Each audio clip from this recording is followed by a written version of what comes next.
Honourable colleagues, 100 years ago in this chamber, senators voted to adopt the Chinese Immigration Act 1923. This piece of legislation is better known as the Chinese Exclusion Act because it effectively prohibited the entry of ethnic Chinese to Canada for 24 years. I am launching an inquiry to call attention to this stain on our institution and to the profound hurt that it caused the Chinese Canadian community. I invite all senators to contribute to the inquiry, which has two other parts to it: the celebration of contributions that Chinese Canadians have made to the country, and a reflection on contemporary forms of prejudice and exclusion faced by Canadians of Asian descent. On June 23rd, Senator O and I will be hosting an event in the Senate of Canada, together with Action Chinese Canadians Together, to remember the Chinese Exclusion Act and to pledge an end to all forms of exclusion of Chinese and other Asian Canadians. We have invited the Government of Canada to announce on that day the commissioning of a centenary plaque that we hope will find a permanent home in the Parliament of Canada. The ignominy of Chinese exclusion began here in Parliament, and it is here in Parliament that the ignominy should be undone. I feel a special responsibility for remembering the 100th anniversary because I am a senator from the province that was most ardently in favour of Chinese exclusion. Odious speeches in favour of the act were made in this chamber, and they were made by my predecessors, senators representing British Columbia. As the first Chinese Canadian senator from BC, I have a special duty to disavow that legacy and to remind my fellow British Columbians of a dark past. Here's a sample of the ignorance and prejudice that was uttered in our chamber. On the question of whether wives of Chinese already in Canada should be exempted from the Act, one BC senator said, quote, "If you're going to open the door and allow wives to come in, you might as well give British Columbia to the Chinese. We have enough Orientals in our province now. When I say that there are 2,000 business licenses taken out in the city of Vancouver alone by Orientals, you will realize that. The Chinese have gone into every business that you can name, and I think there are even one or two lawyers." And this from another of my BC predecessors. Quote, "Out of a population of less than 500,000, we have 30,000 Chinese. They are of no use to us. We will never assimilate them. We will never make Canadians out of them. You might far better introduce men more nearly akin to the race to which we belong." The mind of the Chinaman is absolutely different from the mind of the ordinary white mind. You cannot in any possible way find out just how the Chinese mind works. It is very true that in a way the Chinese are good citizens. They make good domestic servants and faithful workers, but they will never help us build up a Canada of which we will be proud, unquote. Some of you may be thinking that the Canadian government has already come to terms with the Chinese Exclusion Act with the issuance of an apology by former Prime Minister Stephen Harper in 2006. In fact, that apology was for the head tax, and it glossed over the Exclusion Act, which the former Prime Minister simply expressed sorrow over.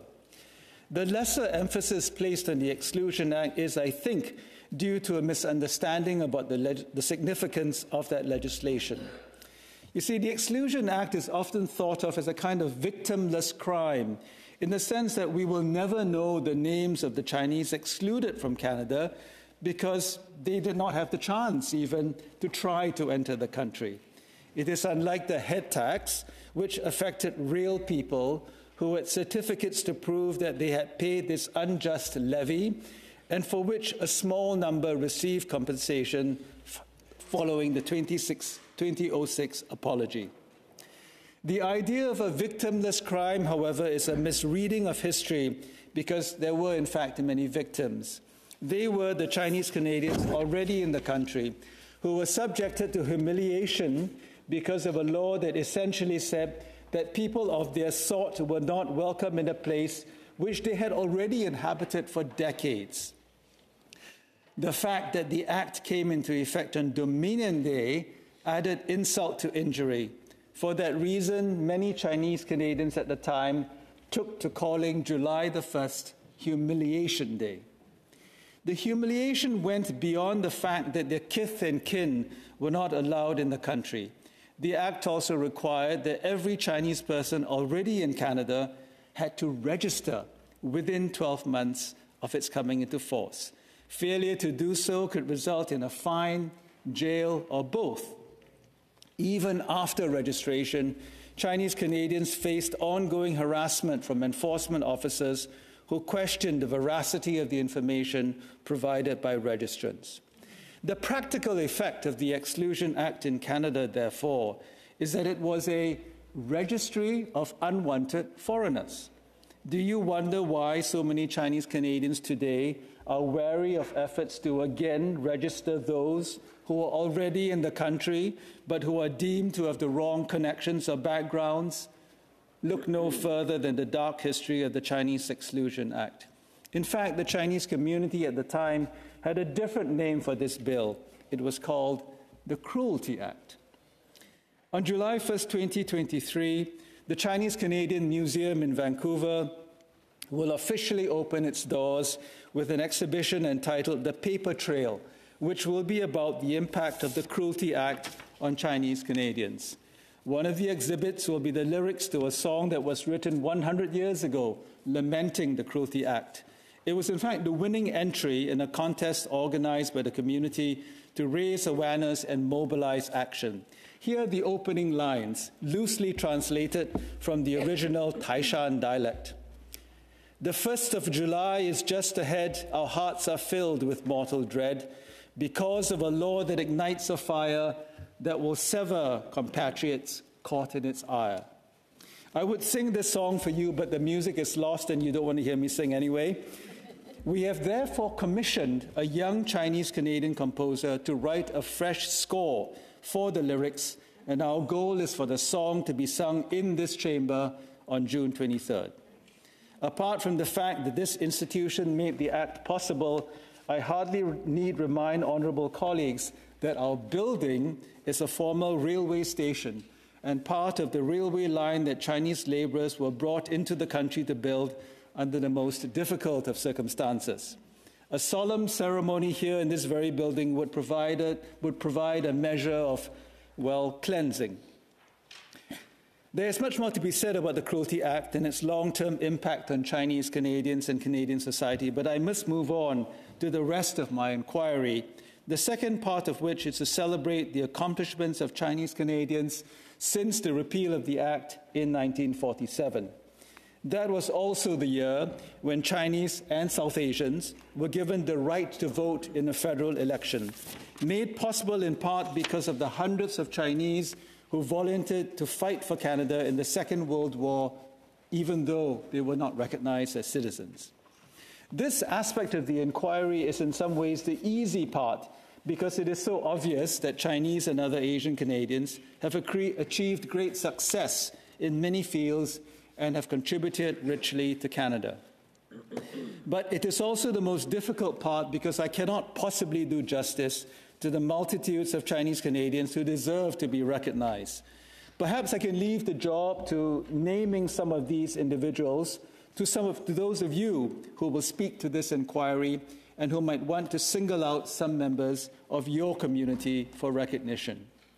What I will do instead is to point out that in spite of all their accomplishments, Chinese Canadians are severely underrepresented in positions of leadership across Canada's mainstream institutions, including the Federal Civil Service, the courts, public and corporate boards, arts, university and hospital administration, and not least, Parliament and the ranks of cabinet ministers. For example, a 2019 study of the largest organizations in 8 major sectors in the GTA found that Chinese Canadians, who represent 11% of the population in the region, account for only 2% of leadership positions. The representation of Chinese Canadian women in these positions is even lower at just 1%. This is a bit of a puzzle because Chinese Canadians are not generally lumped in with other equity-seeking groups, and there's a general assumption that the community is doing just fine on most economic and social indicators. I think the answer to this puzzle lies in the community itself as well as outside of it. Many Chinese immigrant families prioritize diligence and keeping their heads down rather than seeking to challenge the establishment and assuming leadership roles. A common saying among Chinese immigrant families is, "We are guests in this country," which is, in a sense, a sentiment of humility and respect, but also one that was cultivated by a history of discrimination and exclusion. Chinese Canadians are no longer guests in this country, regardless of when they arrived. They should neither think of themselves as guests nor be treated as such. No one has the right to tell us to go back to the country we came from. Not even the former chief of staff to our prime minister, who said that to me because he did not like my views. Which brings me to the third part of the inquiry. 65 years after the repeal of the Exclusion Act, there are still forms of exclusion in Canadian society. We know that to be true for Indigenous people and racialized groups across the country. In matters of systemic discrimination, allyship among Indigenous and visible minority groups is vital, even if the histories and needs of different communities are not the same. Chinese Canadians face at least three kinds of modern exclusion. The first is old-fashioned racism, not unlike the sort that led to the Chinese Exclusion Act 100 years ago. This is the impulse behind many of the unprovoked attacks on Asian Canadians in recent years. The number of unreconstructed races is probably small, but they are aided and abetted by seemingly respectable folks who nevertheless feed racial animus by insinuating generalizations about Chinese people in Canada and the ills that they are alleged to have brought to society. For example, money laundering, unaffordable housing, and the epidemic of opioid deaths. The second form of exclusion is a function of long-held stereotypes about Chinese Canadians and what they are good for or good at. Yes, the Chinese are super at math and engineering. They make great doctors and lawyers. They're amazing musicians and generally good citizens. But are they suitable for leadership positions?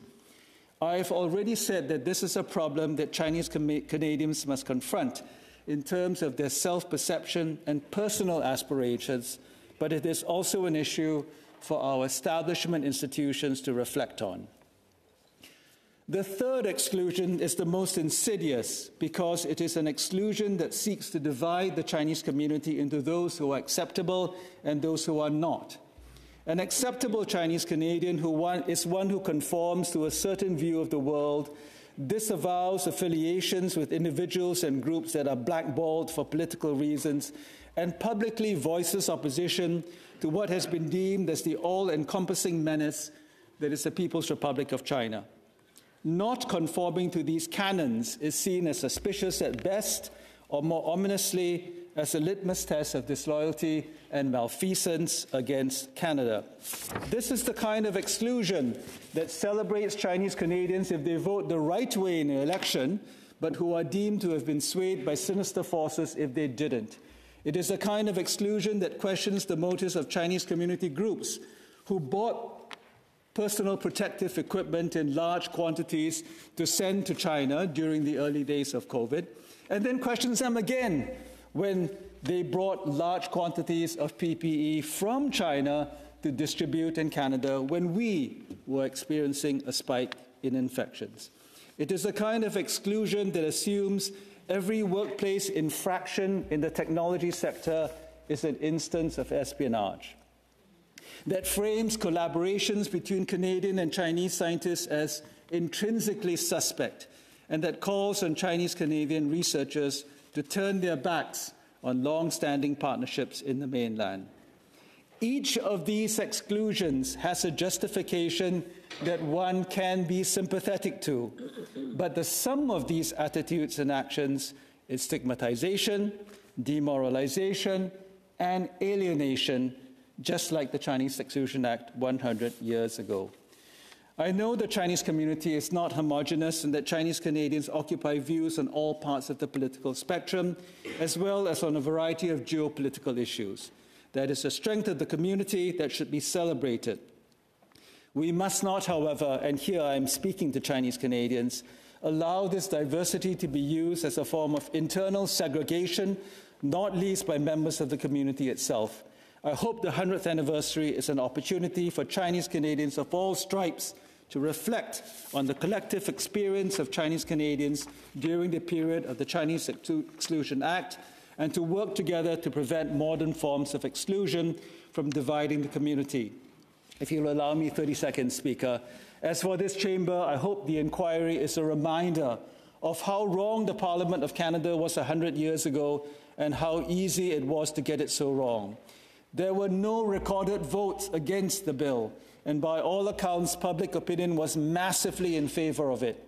Once it became accepted wisdom that Chinese people were a threat to Canada, passing this and other laws to counter the threat became only too easy. Let's make sure history does not repeat itself. Honourable colleagues, I hope you will consider speaking to this inquiry and look forward to your interventions. Thank you.